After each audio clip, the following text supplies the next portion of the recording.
اعوذ باللہ من الشیطان الرجیم بسم اللہ الرحمن الرحیم ربنا واجعلنا مسلمین لک ومن ذریتنا امة مسلمات لک وارنا مناسکنا وتب علینا انک انت التواب الرحیم۔ عزیز دوستو، السلام علیکم ورحمۃ اللہ وبرکاتہ۔ سورۃ البقرہ آیت نمبر 128۔ اس آیت میں حضرت ابراہیم علیہ السلام اور حضرت اسماعیل علیہ السلام جو اللہ کا گھر بیت اللہ کی تعمیر فرما رہے تھے اور ساتھ ساتھ دعا فرما رہے تھے، اس دعا کا ذکر موجود ہے۔ اور یہ دعا جو ہے، یہ آپ غور کریں اس میں، تو یہ تقریباً 5 حصوں پر مشتمل ہے کہ پہلے حصے میں دعا فرمائی جاتی ہے کہ ہمیں مسلمان بنا دے، ہمیں فرما بردار بنا۔ اصل میں پیغمبر جو ہوتے ہیں وہ تو معصوم ہوتے ہیں، وہ ہوتے ہی فرما بردار ہیں، اور یہ تو استقامت کی دعا ہے۔ اور ساتھ جو پیغمبر یعنی حضرت ابراہیم علیہ السلام اور اسماعیل علیہ السلام کی جو نسل پاک ہے، تو ان کی دعا ہے کہ ان میں بھی یہ سلسلہ فرما برداری کا، اس کو استقامت کے ساتھ جاری و ساری فرما۔ یعنی اور یہ جو ہے جس طرح کہ جس میں سے آپ غور کریں تو رسول پاک صلی اللہ علیہ وسلم تشریف لائے، یعنی ہماری نسل میں امت مسلمہ عطا فرما،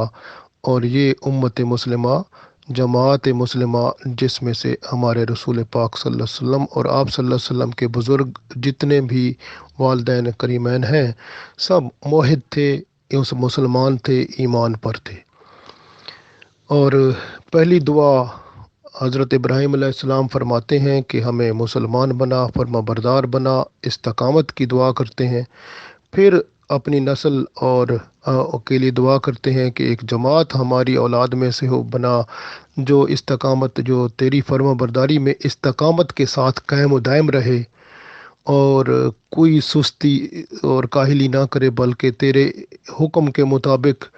وہ چست اور توانا ہو کر ہر وقت تیار رہے اور مسلسل تیری فرما برداری کرتی رہے۔ استقامت کی دعا کی ہے۔ تیسرے نمبر پر جو ہے عبادت کے طریقے کے بارے میں فرمایا ہے کہ اللہ تعالیٰ سے التجا کی ہے کہ ہمیں عبادت کے طریقے سکھاتا جا، تاکہ جن سے تو خوش ہوتا ہے، جو تیرے ہاں مقبول ہیں، وہ ہمیں عبادت کے طریقے دکھا اور سکھا۔ جیسے مناسک حج ہیں، وہ حضرت جبرائیل علیہ السلام آئے تھے اور حضرت ابراہیم علیہ السلام کے ساتھ انہوں نے حج کے طریقہ کار سارے عطا فرمائے۔ اور اسی طرح سے پھر یہ دعا جو ہے، یہ تا قیامت تک یعنی اس کا اثر ہے، اور یہ تمام مسلمانوں کو رسول پاک صلی اللہ علیہ وسلم تک اور رسول پاک صلی اللہ علیہ وسلم کی امت میں جو ہے سب تک، یعنی ان کو اللہ تعالیٰ سے دعا کی کہ سب کو عبادت کے طریقے عطا فرماتا جا اور ان کو دکھاتا جا۔ تو جو بھی دین کی طرف رجوع کرتا ہے تو وہ ان طریقوں کو، ان باتوں کو پا لیتا ہے جس سے اللہ خوش ہوتا ہے، خوش و خضوع ملتا ہے، اللہ کی رحمت ملتی ہے اور برکتوں سے مالا مال ہوتا ہے۔ تو جن طریقوں کو، جن باتوں کو اللہ پسند فرماتا ہے، جن سے اللہ راضی ہوتا ہے، اس کو وہ بندے کو نصیب ہو جاتے ہیں۔ اسی طرح سے پھر یہ دعا کی کہ ہم پر، جس کو کہتے ہیں نا وَتُبْ عَلَيْنَا، یعنی ہم کہتے ہیں توبہ قبول فرما۔ اس کا دوسرا مطلب ہوتا ہے کہ ہم پر توجہ قائم و دائم فرما، یعنی ہم پر اپنی توجہ قائم رکھ، تاکہ ہم جو ہے غلطی کوتاہی سے بچتے رہیں۔ اگر آپ کی کرم نوازی اور رحمت شامل حال رہے گی تو ہم گناہوں سے بچتے رہیں گے۔ ہم سے مراد کہ ہماری نسل جو آگے آئے گی، وہ سب ان پہ کرم ہوتا رہے گا۔ تو حضرت ابراہیم علیہ السلام کی یہ دعا اگر دیکھیں تو یہ بہت وسیع ہے، یہ رسول پاک صلی اللہ علیہ وسلم کی امت تک یہ سارا کور کرتی ہے، اور حتیٰ کہ آپ دیکھیں کہ رسول پاک صلی اللہ علیہ وسلم کے والدین کریمین جو ہیں وہ بھی اسی کے اندر، اسی دعا کے نتیجے میں سارے جو ہیں وہ ایمان پر قائم تھے، اور ہم جو ہے رسول پاک صلی اللہ علیہ وآلہ وسلم کے والدین کریمین اور آپ صلی اللہ علیہ وسلم کی امت کے بارے میں یہ دعائیں حضرت ابراہیم علیہ السلام نے فرمائیں، اور پھر ساتھ یہ فرمایا کہ اور ہماری توبہ قبول فرما، کیونکہ تو ہی توبہ قبول کرنے والا ہے۔ توبہ سے مراد یعنی کہ غلطی کوتاہی تو بندے سے ہو جاتی ہے۔ اب یہاں پر جو توبہ ہوتی ہے نا، اصل میں ایک چیز ہوتی ہے استغفار اور ایک ہوتی ہے توبہ۔ استغفار ہوتی ہے وہ ہمیشہ جب کوئی بندہ غلطی کرتا ہے نا تو وہ اس کے بعد معافی مانگتا ہے، معافی مانگنے کو، غلطی پر معافی مانگنے کو کہتے ہیں استغفار۔ اور جو توبہ ہوتی ہے نا، وہ توبہ درجات کو بلند کرنے کے لیے ہوتی ہے، کہ وہ جو ہے نا اللہ تعالیٰ اتنا مہربان ہو جائے کہ جو ہے وہ بندے کے اوپر سستی کاہلی جو ہے وہ اس کو معاف کر کے تو خود ہی اللہ تعالیٰ درجات بلند کر دیتا ہے۔ جب بندہ اللہ کے ہاں جھکتا ہے، عاجزی میں اور زیادہ بڑھتا ہے اور استقامت رکھتا ہے بندے، اس لیے رسول پاک صلی اللہ علیہ وسلم نے فرمایا کہ عمل چاہے تھوڑا بھی کرو لیکن مسلسل کرو استقامت کے ساتھ، وہ عمل جو ہوتا ہے نا اس کی شان اور ہے۔ اور ایک عمل چاہے آپ ساری رات جاگ کے عبادت کرتے رہو اور پھر اگلی رات پھر کچھ نہیں ہو سکتا، پھر آگے کا آپ کام نہیں کر سکتے اس طرح، تو اس کا مطلب ہے وہ تو پھر آپ ہمیشہ وہ کام کرو جو چاہے تھوڑا ہو لیکن مسلسل ہو، اسی کو کہتے ہیں استقامت والا کام۔ اور استقامت والا کام جو ہوتا ہے نا وہ بہت ہی اعلیٰ ہوتا ہے، اور اللہ تعالیٰ کے ہاں وہ برکت اور رحمت ملتی ہے، اور خصوصی جو ہے اللہ کے کرم اس بندے پر ہوتے ہیں۔ آیت کے بارے میں پڑھتے ہیں جو اللہ تعالیٰ ارشاد فرماتا ہے کہ ابراہیم علیہ السلام ایسے دعا کرتے ہیں، ربنا، اے ہمارے رب، وجعلنا، اور ہمیں بنا دے، مسلمین، یعنی ہمیں مسلمان بنا دے، ہمیں مطیع بنا دے، ہمیں فرما بردار بنا دے، لکا، اپنے واسطے، یعنی اپنے واسطے ہمیں فرما بردار بنا دے۔ تو یہ وجعلنا جو ہے یعنی اس طرح کا ہے، ایسا بنا دے کہ ہم اس پہ قائم رہیں، استقامت رہے، یعنی کہ ہم ہٹے نہ اس پہ، مکمل طور پر مسلسل، ایک جیسے ہوتا ہے کنٹینیوٹی جیسے ہوتی ہے، بندہ قائم و دائم رہے، اس طرح کی دعا ہے، یعنی استقامت کی دعا کی گئی ہے۔ اور یہ نہ صرف اپنے لیے بلکہ فرماتے ہیں وَمِن ذُرِّيَّتِنَا، اور وَمِن ذُرِّيَّتِنَا، ذریہ یعنی کہ اولاد، نہ ہماری اور ہماری اولاد کو بھی فرما بردار بنا، امتن، انہیں امت بنا، ایک جماعت بنا، مسلمہ، مسلمان جماعت، لکا، اپنے واسطے، یعنی اپنی فرما برداری کرنے والی ایک جماعت مسلمانوں کی ہماری اولاد میں عطا فرما دے۔ اور یہ جو جماعت ہے جس کی دعا کی ہے فرما برداری والی جماعت،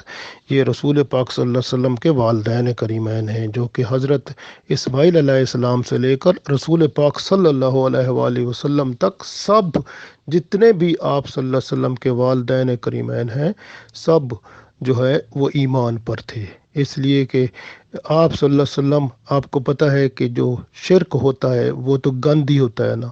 تو اللہ کے لیے سب سے بڑی غلیظ گالی جس کو کہتے ہیں وہ شرک ہے، اس لیے کہ اللہ تعالیٰ تمام گناہوں کو بخش دیتا ہے لیکن شرک کو اللہ تعالیٰ کبھی نہیں بخشتا،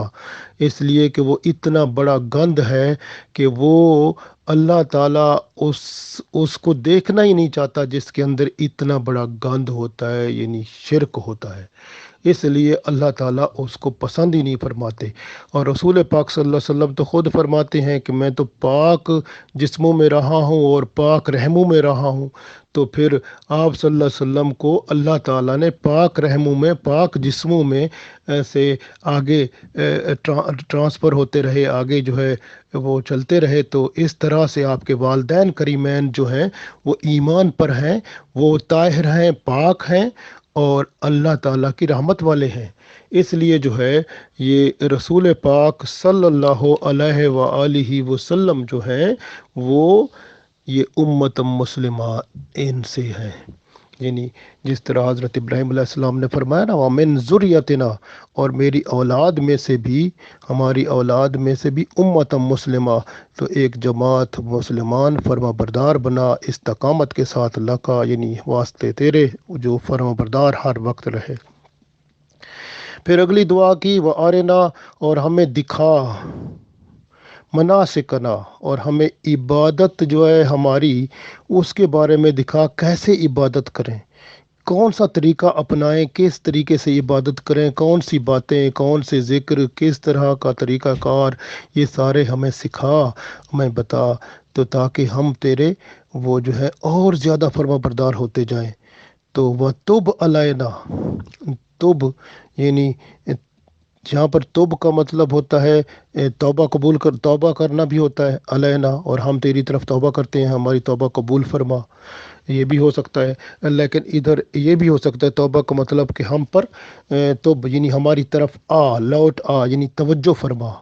ہم پر توجہ فرما، ہم پر کرم فرما، ہمیں استقامت اور یہ جتنی دعائیں ہیں سب یہ قبول فرما، اور ہمارے اوپر نظر کرم فرما۔ توب کا مطلب یہ بھی ہو سکتا ہے ہمارے اوپر نظر کرم فرما، رحمت فرما، ہمارے ہر ادا کو دیکھ، جہاں پر کوئی طریقہ کار یا ہمارے جو عبادت کے طریقوں میں کوئی ایسی بات ہے تو وہ جس کو ضرورت ہے درست کرنے کی، وہ ہمیں ایسے پھر اعمال اور ایسی باتیں اور ایسے طریقے سکھاتا جا جن سے تو خوش ہو جائے، ہم عبادت کے وہ طریقے سیکھ کر تاکہ ہم آپ کو اور زیادہ خوش کرتے رہیں۔ تو یہ ہے، اور ہماری خطائیں جو چھوٹی موٹی ہوں کچھ وہ معاف فرماتا جا، توبہ قبول کرتا جا، انکا بے شک تو، انت تو توبہ قبول کرنے والا، تواب الرحیم، تواب یعنی توبہ قبول کرنے والا، رحیم مہربان ہے۔ ایک تو یہ مطلب ہوتا ہے، دوسرا یہ بھی مطلب ہے کہ تواب کا مطلب اگر پھر آنے والا یعنی توجہ فرمانے والا، تو ہم پر اور زیادہ توجہ عطا فرما، اپنی رحمت کے ساتھ ہمیں ڈھانپ لے اور کرم فرما ہم پر۔ یہ بھی ساتھ ہم کہہ سکتے ہیں کہ اللہ تعالیٰ سے یہ دعا کی گئی کہ ابراہیم علیہ السلام نے 5 طرح کی دعا اللہ تعالیٰ سے یہ کی ہے۔ تو اس میں یعنی استقامت کی دعا ہے، طلب استقامت ہے کہ اسلام پر قائم رہنے کی دعا ہے۔ اور آپ دیکھیں کہ جو صوفیہ ہوتے ہیں نا، وہ کہتے ہیں کہ استقامت جو ہوتی ہے نا وہ 1000 کرامت سے بھی بہتر ہوتی ہے۔ اور یہاں پر اولاد کے لیے بھی دعا کی گئی ہے، تو اس کا مطلب یہ بھی ہے کہ ہم بھی جب دعا کریں تو اولاد کے لیے دعا کرنی چاہیے، اپنی نسلوں کے لیے دعا کرنی چاہیے، اور تاکہ اللہ تعالیٰ انہیں فرما بردار بنائے اور فرما برداری میں استقامت دے۔ استقامت بڑی چیز ہوتی ہے، تو کیونکہ مسلسل جب ایک کام کی توفیق ملتی جائے تو سمجھو اس پہ اللہ کا بہت کرم ہو گیا۔ ابراہیم علیہ السلام اور اسماعیل علیہ السلام نے یہ دعا کی تھی، جو یعنی کہ پھر آپ دیکھیں کہ رسول پاک صلی اللہ علیہ وسلم ابراہیم علیہ السلام اور اسماعیل علیہ السلام کی اولاد میں سے ہیں، تو گویا آپ صلی اللہ علیہ وسلم کے والدین کریمین جو ہیں وہ بھی اسلام پر ہی قائم رہے اور اللہ کے فرما بردار بنے رہے۔ اور ساتھ آپ دیکھیں کہ اس میں ہدایت، جو سب سے بڑی چیز تو ہدایت ہوتی ہے نا، جس کو ہدایت مل جائے اس کو اللہ کی سب سے بڑی نعمت مل گئی۔ اور پھر اس کے بعد ہدایت کے بعد دوسری چیز ہوتی ہے کہ اس کے اوپر عمل کرنا، ہدایت پر چلنا، اسی کو کہتے ہیں اطاعت و فرما برداری۔ تو پھر اللہ تعالیٰ کی دوسری بڑی نعمت ہدایت کے ساتھ، ہدایت اپنے ساتھ دوسری نعمت جو لاتی ہے وہ فرما برداری اور اطاعت لاتی ہے۔ اگر یہ مل جائے تو پھر اور زیادہ اللہ کی رحمت ہو گئی۔ اور پھر تیسری نعمت، جب ہدایت ایک بڑی نعمت مل گئی، پھر اس کے بعد دوسری نعمت اطاعت و فرما برداری بھی مل گئی، پھر تیسری بڑی نعمت کہ وہ فرما برداری اور اطاعت میں استقامت مل جائے، تو بس پھر اللہ تعالیٰ کی رحمت ہو جاتی ہے، پھر کام پاس ہو جاتا ہے۔ کیونکہ استقامت جب ملتی ہے تو بندہ ہر وقت کام ہی وہی ہوتا ہے بندے سے جو اللہ چاہتا ہے، اور بندہ جو ہے اس کا ذکر، وہ اسی کے ذکر فکر اسی میں ہی رہتا ہے، اور دنیا کے کام بھی اس کے چلتے رہتے ہیں اور دین بھی اسی کے ساتھ رہتا ہے۔ اس کی ہر حرکت، ہر بندے کی ہر عمل، اس کا اٹھنا بیٹھنا چلنا پھرنا کوئی بھی کام کرنا، وہ سب وہی ہوتا ہے جو اللہ اور اس کے رسول صلی اللہ علیہ وسلم چاہتے ہیں۔ اس طرح کی استقامت کی دعا ہے۔ دیکھیں اس طرح کی دعا کی ہے، اور ہمیں بھی یہی سبق ملتا ہے کہ ہم بھی اپنی اولاد کے لیے ایسے ہی دعا کریں۔ تو یہ پیغمبروں کی سنت ہے، اس سے اولاد کے نیک اعمال جو ہیں وہ بلند ہوتے ہیں اور درجات بڑھتے ہیں۔ آپ دیکھیں نا، یہ دعا جب دیکھیں اس کا بڑا فائدہ بھی ہے کہ اگر اولاد جو ہے جب دین اسلام پر قائم ہو جاتی ہے تو پیچھے جو ہے جس نے دعا کی ہے تو وہ والدین ان کو بھی اس کا ثواب ملتا ہے، اجر ملتا ہے۔ اور جتنے بھی پیغمبر ہوتے ہیں نا، جو امت ہوتی ہے وہ پیغمبر جو ہوتا ہے اس کے بچے ہوتے ہیں، اس کی اولاد ہوتی ہے، تو پیغمبر کی اولاد ہوتی ہے۔ تو اس لیے کہ رسول پاک صلی اللہ علیہ وسلم ہمارے پاس قرآن پاک لائے، اللہ کے پیغام لائے، کتنا کچھ دیکھیں، ساری شریعت سب قرآن و سنت ہم اسی کے مطابق چل رہے ہیں۔ جتنے بھی نیک اعمال کرتا ہے ایک بندہ نہیں، کتنے اربوں خربوں لوگ دیکھیں کر رہے ہیں، اور کس نے کروائے، کس نے شروع کیا؟ رسول اللہ صلی اللہ علیہ وسلم نے۔ سب سے بڑے تو آغاز وہی ہیں نا، اللہ تعالیٰ نے ان کے ذریعے ہمیں ساری ہدایت عطا فرمائی۔ تو جو بندہ دیکھیں، ہم اگر کسی کو ایک بات بتاتے ہیں تو ہم کتنا ثواب ہمیں ملتا ہے بتانے کا،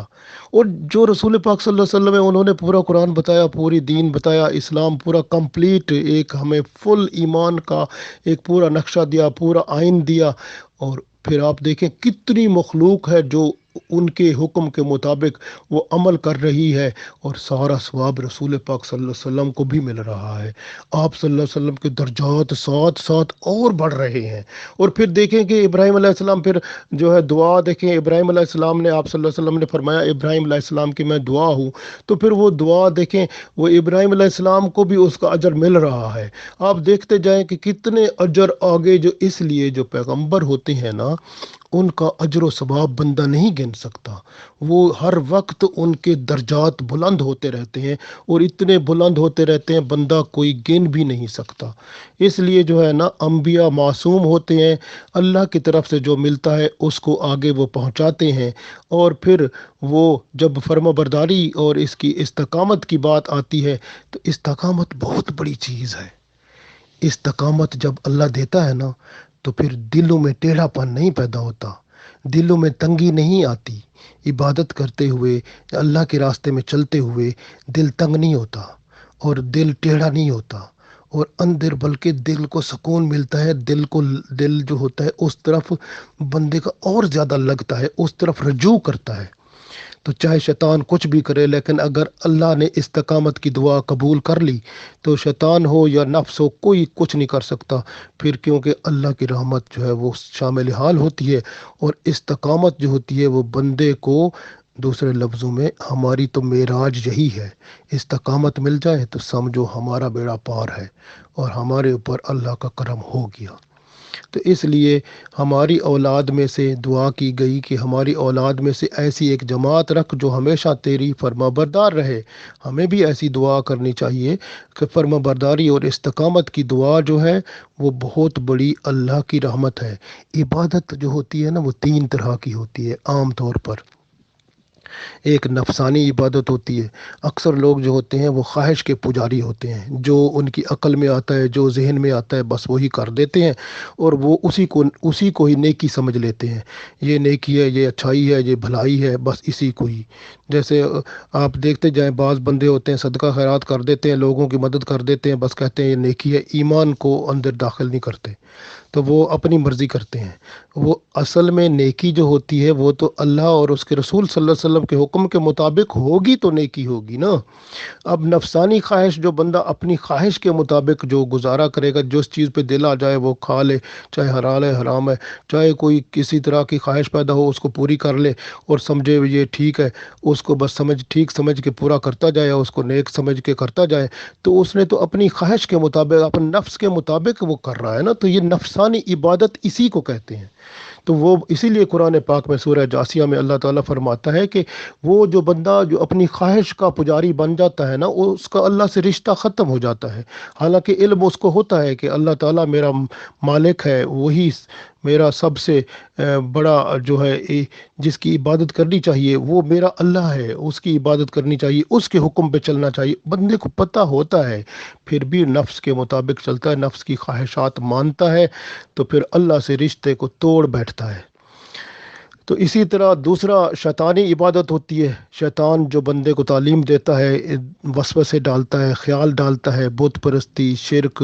اس طرح کی چیزیں۔ اور بلکہ یورپ اور امریکہ میں تو ایک فرقہ ہے جو شیطان کی عبادت کرتا ہے، اور یہاں پر وہ لوگ یہ بھی کہتے ہیں کہ وہ شیطان جو ہے ان کو آ کر ملتا بھی ہے، اور پھر اس کو سجدہ بھی یہ لوگ کرتے ہیں۔ تو یہ ایسا ایک گروہ ہے جو شیطان کی عبادت کرنے والا ہے، موجود ہے۔ تو اس لیے شیطان جو ہے وہ بندے کو اپنی عبادت کے طریقے بھی بتاتا ہے، اور شیطانی عبادت جو ہے وہ اس کی بت پرستی، شرک، اور ہمیشہ گمراہی ہوتی ہے، اللہ کے خلاف ہوتی ہے۔ اللہ کے پیغمبر رسول پاک صلی اللہ علیہ وسلم نے جو ہمیں تعلیم دی ہے، ساری کی ساری اس کے خلاف ہوتی ہے۔ شیطان دشمن ہے، وہ ہمیشہ بندے کو اللہ سے دور لے جاتا ہے۔ تو شیطانی عبادت ہوتی ہے، جو بندے اس میں پھنس جاتے ہیں وہ بھی ان کا اللہ سے تعلق ختم ہو جاتا ہے۔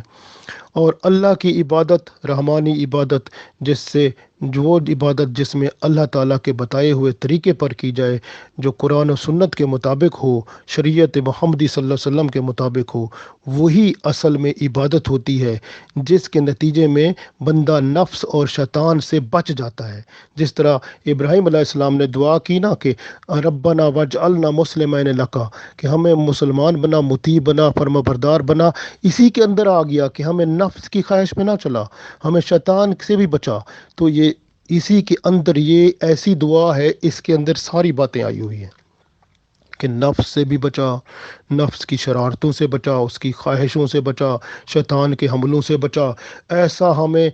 وہ فرما بردار بنا کہ ہم اس میں ایسی استقامت عطا فرما کہ پھر تیری رحمت ہو، اور اس میں کسی کا کوئی دخل نہ ہو۔ تو اس طرح کی دعا یہ جو ہے نا، یہ بہت بڑی دعا ہے۔ تو اس وجہ سے، اور توبہ کا مطلب رجوع کرنا بھی ہوتا ہے۔ تو توبہ یعنی رجوع کرنا، یعنی ہمیں اپنی طرف رجوع کروا کے ہم پہ نظر کرم فرما، ہماری طرف لوٹ آ، ہمارے اوپر کرم فرما۔ اور پھر جب بندہ لوٹ آتا ہے، بندے کو اپنی طرف اللہ کر لیتا ہے، اور جب یہ رشتہ دوبارہ بحال ہو جاتا ہے، توبہ کا مطلب ہوتا ہے کنیکٹ ہونا، جس کو کہتے ہیں ری کنیکٹ ہونا۔